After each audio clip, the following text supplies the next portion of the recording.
Hi, and welcome back. In this video, we're going to talk about multiplying and dividing algebraic expressions. So let's dive in. So firstly, I want you to simplify the following: 2h multiplied by 7t. So multiplying is super simple. You just do number times number. So you just do 2 times 7, which is 14, and h times t, which is just ht. We don't need to put the multiplication sign in algebra. So whenever you've got a number and a letter, it means you're multiplying those two. So there is a multiplication over here, and between h and t, you're multiplying. So this basically says 14 times h times t. But remember, in algebra, we don't write the multiplication sign. So we could just leave it as 14ht. Nice and easy. Okay, so try this.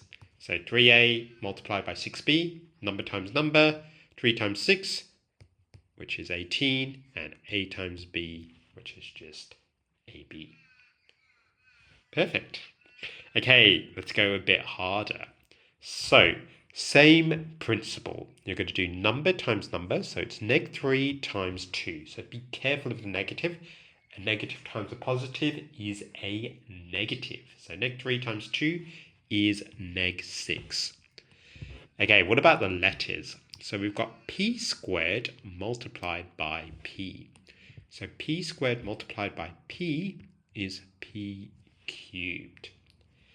And the same for the r. We've got r multiplied by r. R multiplied by r is r squared. So my final answer is 6 p cubed r squared.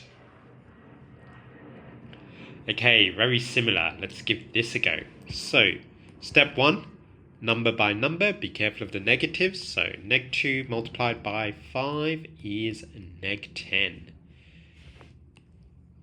Let's use the highlighter. X squared multiplied by x is x cubed. And y multiplied by y is y squared. So it should be -10 x cubed y squared. Okay, let's do some fractions. So this one, we've got 7xy over 14y.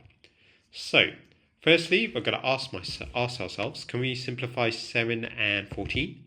We can. 7 is common to both of them. 7 goes into 7 once and goes into 14 twice.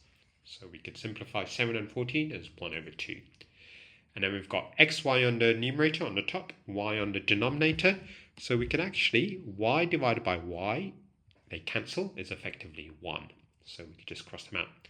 So my numerator is just left with 1x, which we just represent as x. My denominator is just 2. So we could just write x over 2. Or you could write a half x. They're the same, but I prefer this one. So it should just be x over 2. Okay, let's do one more, very similar. So we've got 4ab over 8a. So 4 and 8, can we simplify it? We can. 4 goes into both of them. 4 goes into 4 once, goes into 8 twice. And then we've got a over a, those two divide. Those two cancel each other out. So in the numerator, you're left with b.